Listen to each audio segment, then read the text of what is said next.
Please welcome on stage Masamichi Kono, Deputy Secretary General of the OECD.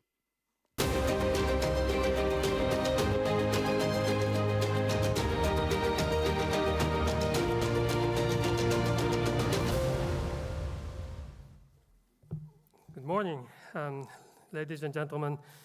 I'm very honored and delighted to be here with you today for the 2018 UNEP FI Global Roundtable.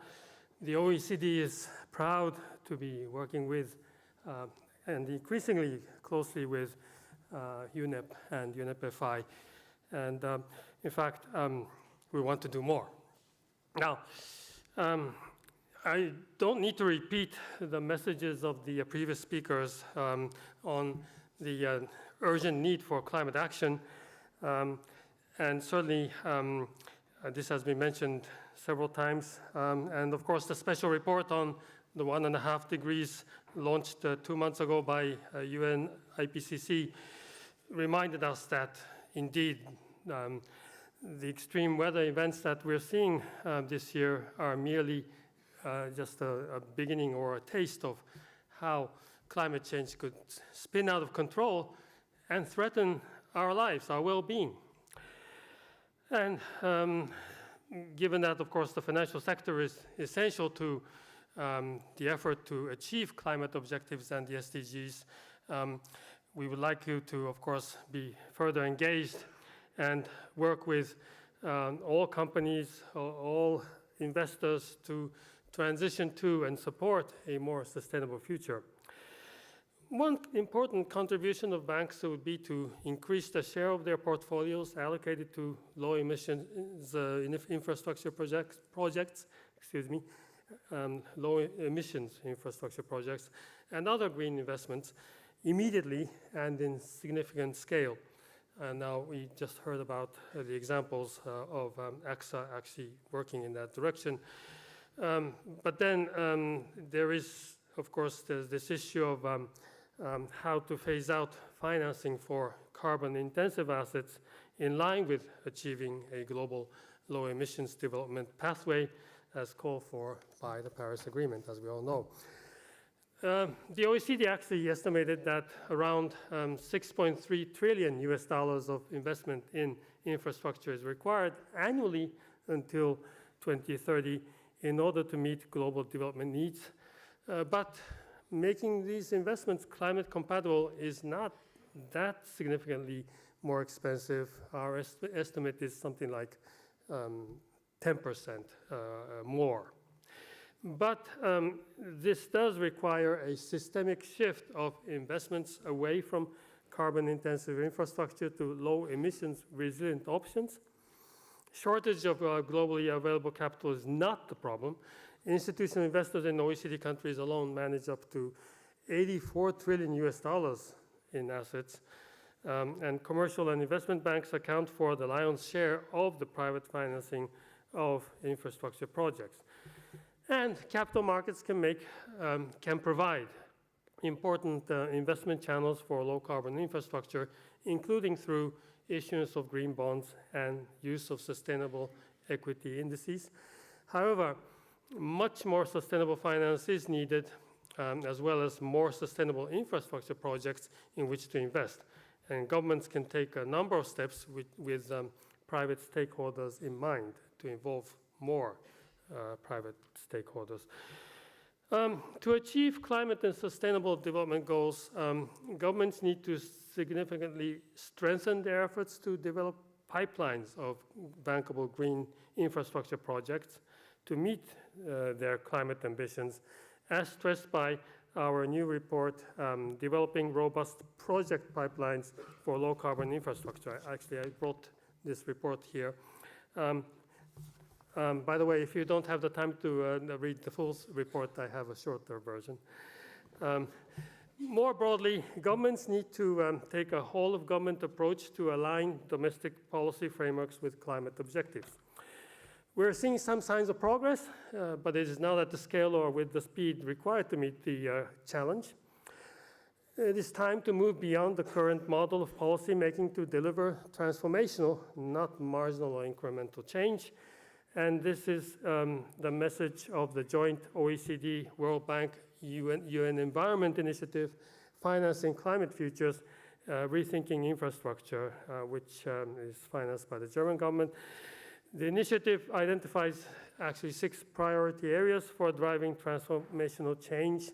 That is plan infrastructure, unleash innovation, ensure fiscal sustainability, reset the financial system in line with long-term climate risks and opportunities, rethink development finance, critical element, and empower subnational governments. And we released the key messages in September during New York Climate Week.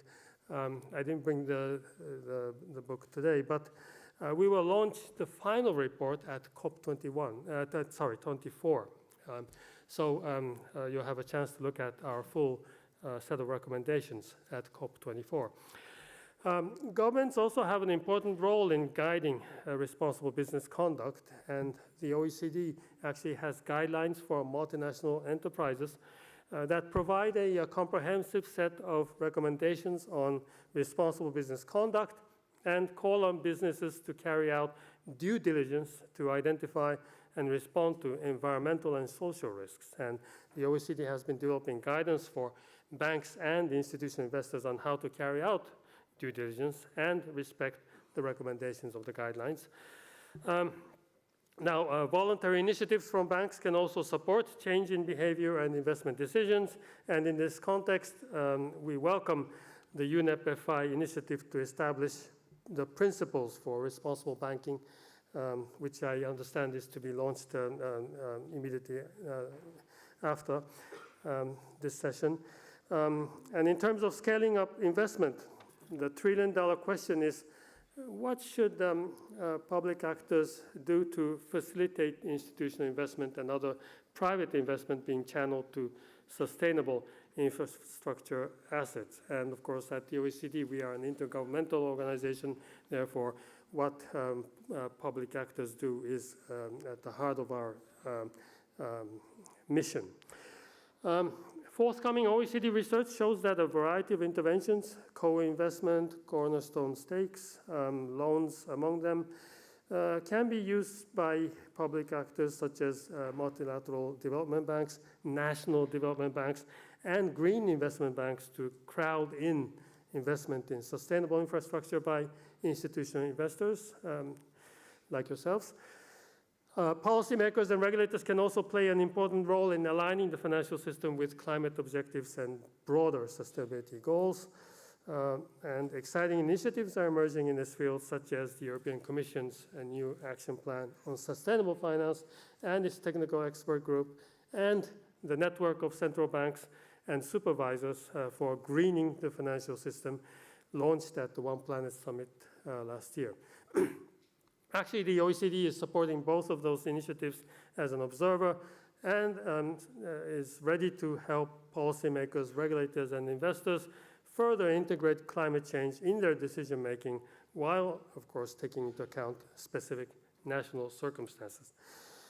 But much remains to be done, of course. And a recent survey from the Asset Owners Disclosure Project shows that more than 60% of the 100 largest global pension funds have little or no approach to climate change.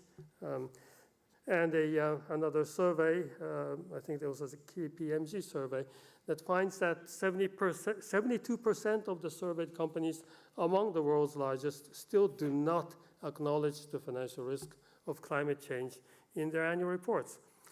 So there is a shortage of climate-aligned sustainability benchmarks and data, and a lack of clear definition of green assets. There is also considerable scope for further developing the markets for green bonds and other sustainable financial instruments, and developing bankable green sustainable infrastructure projects. And more generally, better disclosure, better risk management, and dissemination of best practices are necessary to spur green investment. To mobilize green finance and investment at a sufficient scale and speed, I've been repeating this, public and private stakeholders need to collaborate and think creatively to support concrete action in systemic change. And the OECD stands ready to support those efforts. And in fact, we have the OECD Center on Green Finance and Investment, which is there to support those efforts, to provide a platform to engage countries, investors, businesses, development banks, and civil society, and promote concrete actions across countries. 2 weeks ago, we had at the OECD Center the 5th Forum on Green Finance and Investment. I'm very appreciative of the fact that many of you in the audience were actually there to join us in this forum.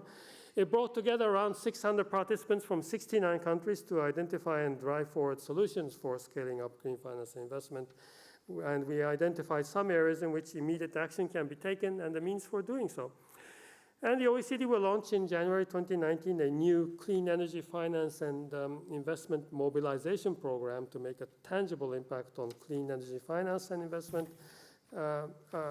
mobilization in emerging economies. And so we'll be doing more of our work, but please join us in this huge challenge and, of course, for our brighter future. Thank you so much for your attention.